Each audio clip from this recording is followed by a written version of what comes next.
This week on the agenda, as China and the EU celebrate 50 years of diplomatic ties, we ask where are there opportunities for further cooperation in an increasingly divided world. On May the 6th, China and the European Union mark the 50th anniversary of diplomatic ties. Well, just where do relations between two of the world's largest economies stand in 2025? And are they moving closer together or further apart? I sat down with Ambassador Cai Run, head of the Chinese mission to the EU. So, Ambassador, great to have you. So, over the past 50 years of bilateral relations, we have seen some ups and downs between China and the European Union. So, how do you assess the current bilateral relations? This year marks the 50th anniversary of the establishment of diplomatic relations between China and the EU, an important year in the development of China-EU relations. Over the past 50 years, this relationship has traveled an extraordinary journey and maintained a steady growth momentum.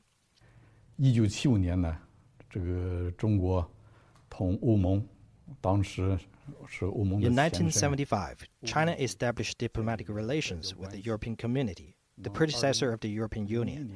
In 2001, the two sides announced the establishment of a comprehensive partnership. In 2004, the partnership was upgraded to a comprehensive strategic partnership. In 2014, President Xi Jinping paid a historic visit to the EU, elevating China-EU relations to a new height. 新年伊始，习近平主席同欧洲理事会主席科斯塔通了电话。 Early this year, President Xi Jinping had a phone conversation with President António Costa of the European Council. They had in-depth discussions and reached important consensus on future China-EU ties, providing strategic guidance and charting the course for the relationship. The two sides have the China-EU summit mechanism at the leaders level, with 24 meetings held so far.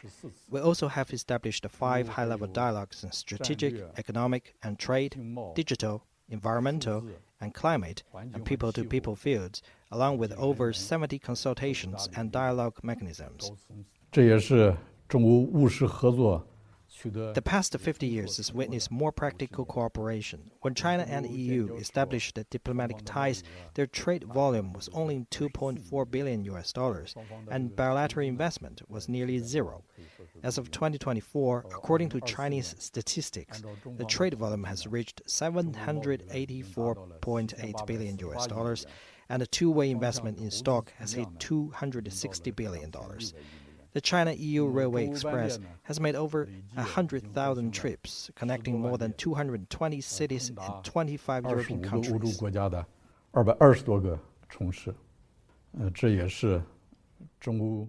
The past 50 years has witnessed the deepening of friendship between the Chinese and European people. As China continues to grow, more and more Chinese citizens have come to Europe to experience its beautiful landscapes and rich cultures. Meanwhile, the fascination with China and the Chinese cultures continue to grow and captivate audiences over time. An important takeaway from the China-EU relationship is the commitment to the positioning of partners. China and the EU sit at opposite ends of the Eurasian continent, with no fundamental clash of interests or geopolitical conflicts. Our consensus and cooperation far outweigh differences and competition. We are partners, not rivals, and certainly not enemies. Another important takeaway is the joint commitment to multilateralism. Multilateralism is the greatest unifying consensus between China and the EU. Both sides stand for upholding the international system centered on the UN and the multilateral trading system underpinned by international law. Both are committed to building a multipolar world and promoting economic globalization. So you have talked about deeper political engagement, trade ties and people-to-people exchanges. I think one of the most impressive achievements is the trade ties between the two sides. From $2.4 billion to about $785 billion in the space of 50 years, trade has always been the cornerstone of bilateral relations, but tensions persist, especially concerning Chinese-made EVs, trade imbalances and market access. So what do you think should be done to resolve tensions? 经贸合作是中欧关系的重要组成部分。 Economic and trade cooperation is crucial to China-EU relations. It acts as a stabilizer and accelerator in this relationship. At its core, this cooperation is mutually beneficial and complementary, delivering real benefits to the two peoples and contributing to global economic growth and prosperity. 中欧经贸合作规模大，涉及领域广泛。 Our cooperation is vast in scale and broad in scope. It's inevitable that differences and frictions may arise. 分歧甚至摩擦也是难免的。中方反对将经贸问题政治化。 China opposes politicizing economic and trade issues and overstretching the concept of security and rejects protectionism. China hopes to work with the EU to earnestly deliver on the consensus reached by our leaders to resolve differences through dialogue and consultation. This is in both sides' interests and in the interest of the world. 这对双方有利，对世界也有利。我在同很多的中方朋友。 In conversations with my Chinese and European friends, I often heard one view that makes perfect sense to me: to turn the points of friction and differences between China and EU into points of cooperation and growth in our relationship. 中欧在广泛领域都有广阔的这个合作。 There's vast potential across many sectors. Even in the large-scale and well-developed field of economic and trade cooperation, there's still huge potential for further growth. There's promising potential in clean energy technology, new energy, and combating climate change. 将来还有一个很重要的合作领域。 Another key area of cooperation in the future is artificial intelligence. We also share common interests and needs in upholding multilateralism, preserving the WTO-centered multilateral trading system, and opposing unilateralism and protectionism. 主义这些方面也同样具有共同利益。 You talked about turning differences into the common ground where the two sides can work together. Specifically, you mentioned green transition and artificial intelligence. But when it comes down to each individual Chinese enterprise operating in the EU, it's actually easier said than done. So what are some of their concerns? 这个我来驻欧盟使团工作已经有一段时间了。在这个期间呢 I've worked at the Chinese mission to the EU for some time and have had extensive interactions with both Chinese and European businesses. 那么从同中国企业这个交流的情况来看呢，欧盟 In general, Chinese enterprises highly value the EU market, which is the largest bloc of developed countries and one of the most advanced regions globally. According to available data, China's direct investment stock in Europe exceeds $120 billion, accounting for 33% of its investment in developed economies. 对发达经济体投资总量的这个33%。那么从总体上看呢，中国企业对 Overall, Chinese enterprises are eager to deepen cooperation and remain optimistic about its prospects. 与此同时呢，在欧中资企业也有他们的多方面的关切。 However, they also have concerns, mainly in two areas. First, they hope the EU can provide a fair, just, and non-discriminatory business environment, free from political interference. Second, they seek greater certainty, both in terms of policies and regulatory predictability. 同时，我们也会积极地推动企业 At the same time, we will also encourage compliance and sustainable practices. In short, we remain committed to assisting and supporting Chinese enterprises in Europe. 那么这也是我们的职责所在。 European Commission President Ursula von der Leyen called for constructive engagement with China, and in a phone call with China's Premier Li Qiang in early April, she also called on China and the EU to provide stability and predictability to global economy. And you also said, I'm quoting you, that the EU and China are partners, not rivals or opponents. So in light of the current geopolitical tensions, what do you think a true partnership is like? 这个当今世界正处于百年变局之中， The world is undergoing profound changes unseen in a century. In a world full of changes and turbulence, China-EU relations carry more strategic significance and global impact. 一是进一步加强高层往来。今 First, 年 it 是 is 中欧 important 建 to 交 further strengthen 50 high-level 周年， exchanges. 是双方 The 加强 50th 高层往来 anniversary 的 of 这个契 diplomatic 机。 ties 那么 presents an 一系列 opportunity 的 to 高层 enhance 往来 such high-level 将进一步 exchanges. 促 A 进 series 双 of 方的 high-level 战略 interactions 沟通， will 增 deepen 进 strategic 战略互信。 communication, 二 build 是 on mutual trust, 进一步 and 加 drive 强 the 务实合 relationship 作。 forward. 经过50多年的这个交流合作，这个特别是包括经贸方面的 Second, it is important to deepen practical cooperation. After over 50 years of exchanges and cooperation, including in economy and trade, China and EU have formed an economic relationship that is closely intertwined and highly symbiotic. 高质量发展。 China is now advancing high-quality development and Chinese modernization, while the EU is striving to enhance competitiveness. These efforts create fresh opportunities for collaboration. China has granted unilateral visa-free access to 24 EU members to facilitate people-to-people exchanges. 目的呢也是便利人员往来。那么三是进一步加强双方 Third, it is important to enhance coordination on major international and regional issues. China and EU are both important polar in building multipolar world and share important responsibilities in maintaining global peace and development. 有关热点问题的政治 China is also ready to strengthen communication with the EU on international hotspot issues to promote political settlement process and safeguard regional and world peace and stability. 一个里程碑，也是中欧关系发展的新起点。 The view from China there shared by Ambassador Cai Run. Despite rising global tensions, one country doubling down on trade, cultural and educational ties with China is Slovakia. From billion-dollar EV battery investments to opposing EU tariffs on Chinese-made electric vehicles, I spoke to Slovak Foreign Minister Juraj Blanár.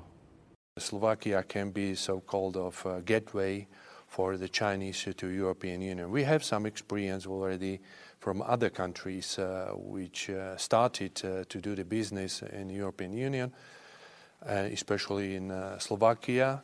And the last visit of our Prime Minister with many ministers to China was remarkable from many reasons.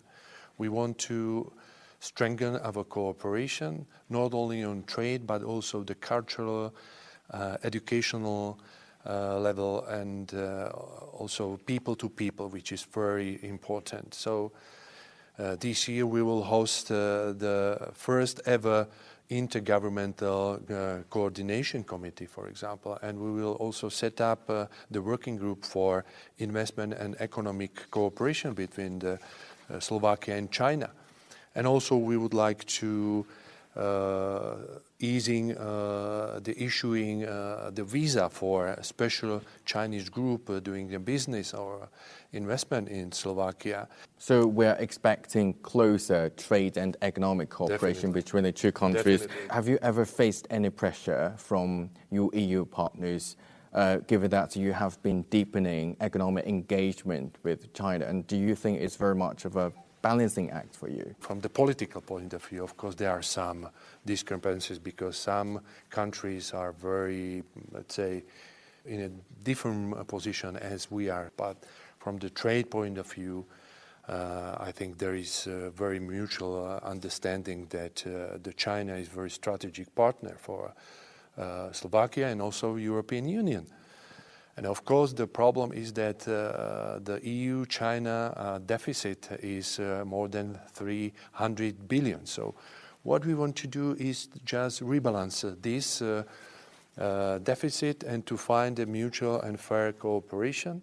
There is another very important sign, I mean the positive sign, that the foreign direct investment from China to European Union is something like 180 billion of euro. But vice versa, also the foreign direct investment from the EU countries to China, in China, it's also 180 billion of euro. That means both sides understand that we are very important strategic partner.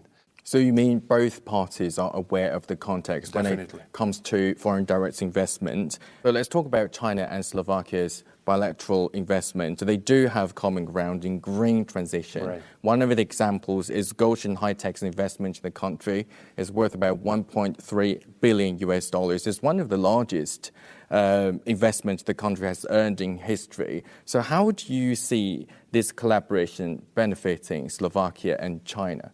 Slovakia is the leading country in producing passenger car per capita in the world. Now we have to transform to also EVs.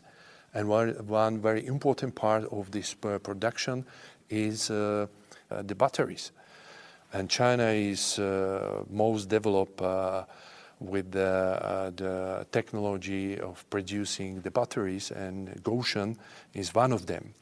Slovakia was one of the 5 countries that voted against levying additional tariffs on Chinese-made EVs. Let's say if tensions escalate, what consequences do you foresee? So this can harm very much our industry, but I'm still optimistic that we can manage. But we have many challenges on the Atlantic side as well with the US, as I explained. So this is something which is very important for future cooperation. We are living in a tough time. We are living in a tough time. We have 2 Right. wars at this point. Also, Donald Trump's return to the White House is reshaping global geopolitics. So where does Slovakia position itself? Our position is very clear. We would like to have a very good and open relation with every stakeholder when it comes to the political relation and also trade relation. US is an important strategic partner for Slovakia as well. Our trade turnover is 5 billion euro, and 75% of this export from Slovakia is coming from the automotive, as we already mentioned. So we would like to be in touch, in closer dialogue with the US and negotiate our interest bilaterally and also multilaterally from the European Union level.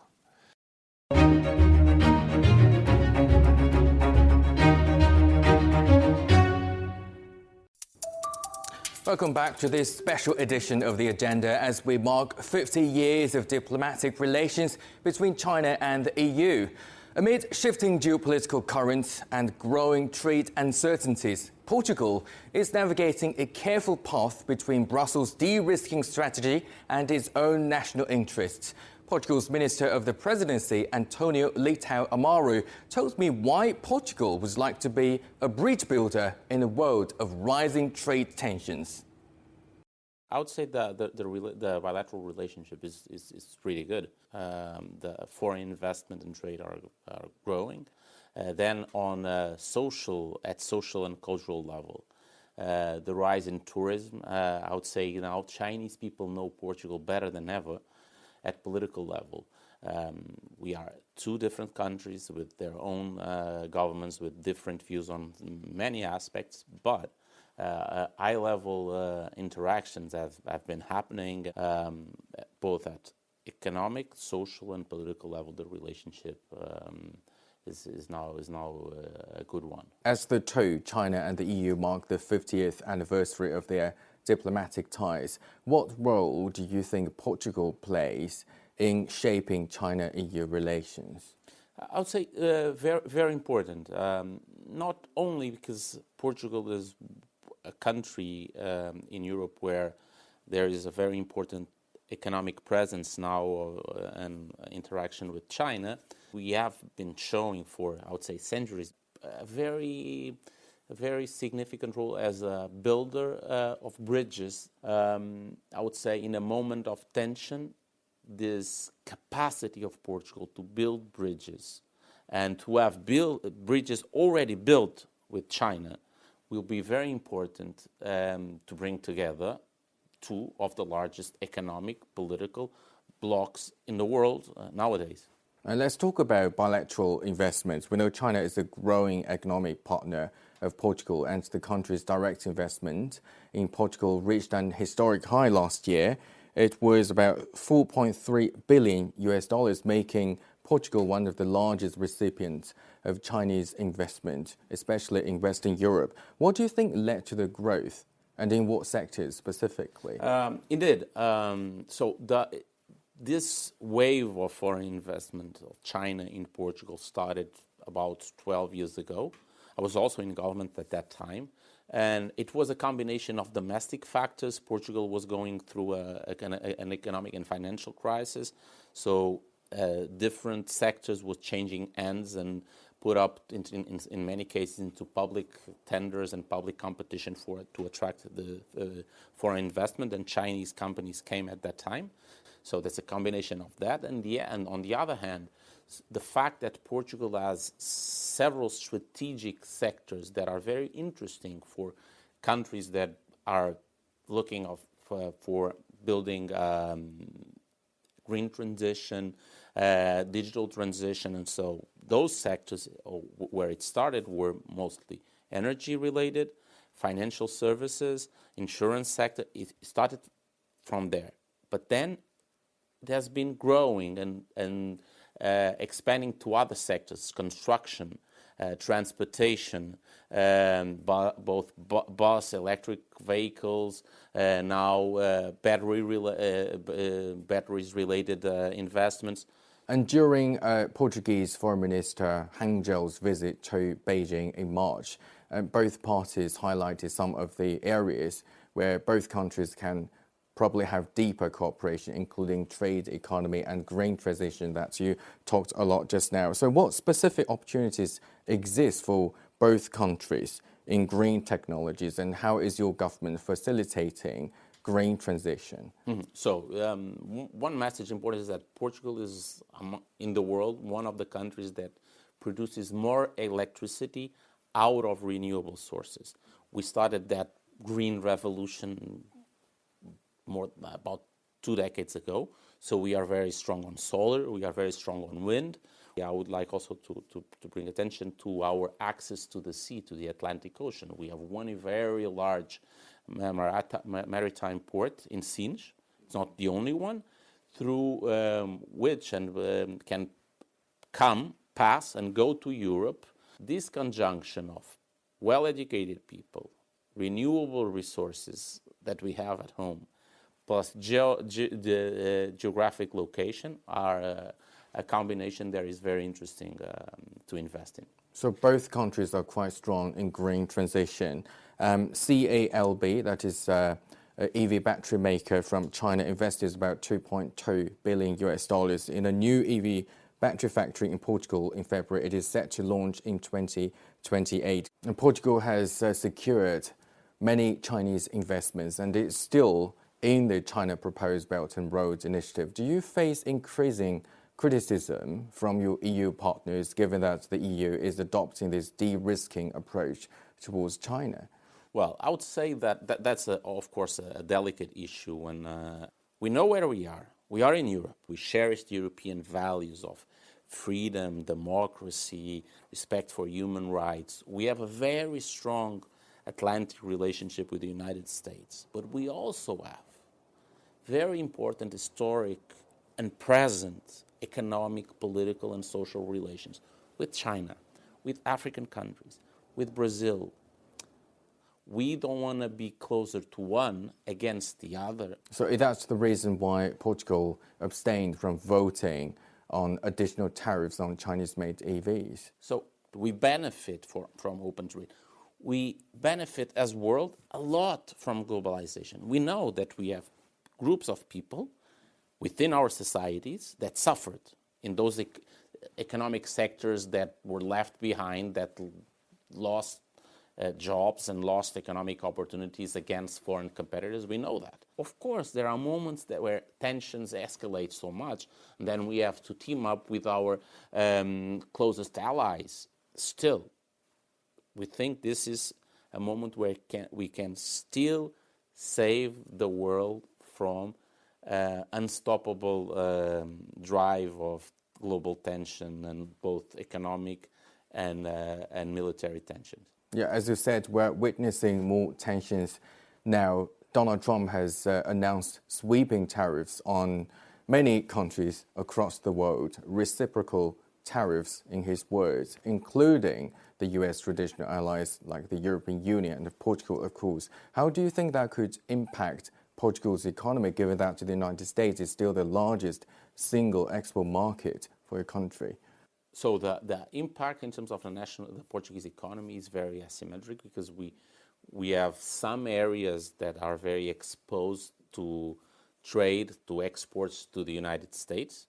But I would say that beyond that sectoral negative impact that we will have, that we will sell less to the US if the tariffs rise, we must be ready if other economic partners keep that drive to use our own defense. Again, going back, national interest should be in the top of our priorities, always.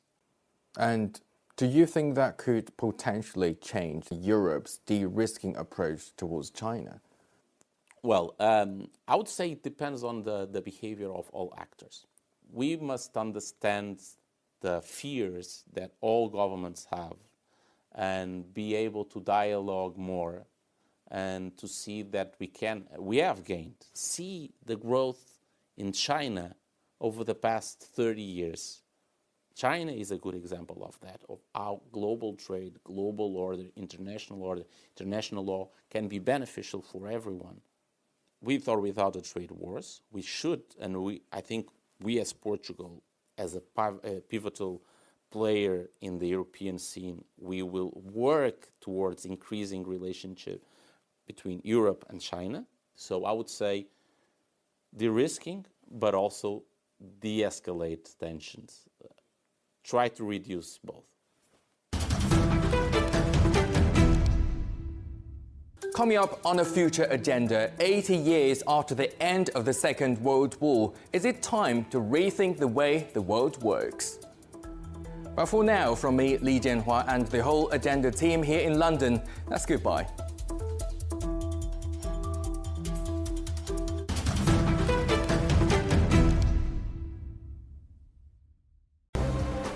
The most interesting questions. Are there other living beings beyond Earth? Will man or machine be in charge? Great question. Always have more than one answer. Well, hold on, let me just draw up a list. And always come from more than one person. That's where the credibility lies. The concept of having a machinery which is alive and evolving didn't wait for us. The end of inequality of incomes and wealth around the world, can you imagine how difficult that is at the moment to achieve? Every episode, Stephen Cole, Murray Beveridge, and some of the brightest minds out there shed light on the answers to some of the most intriguing questions. There are two ways of looking at this. Machines can't really discriminate between civilian and military targets. The Answers Project. Maybe we need to just look at this in a bit more detail. Extraordinary claims require extraordinary evidence. The Answers Project, a new podcast from CGTN Europe.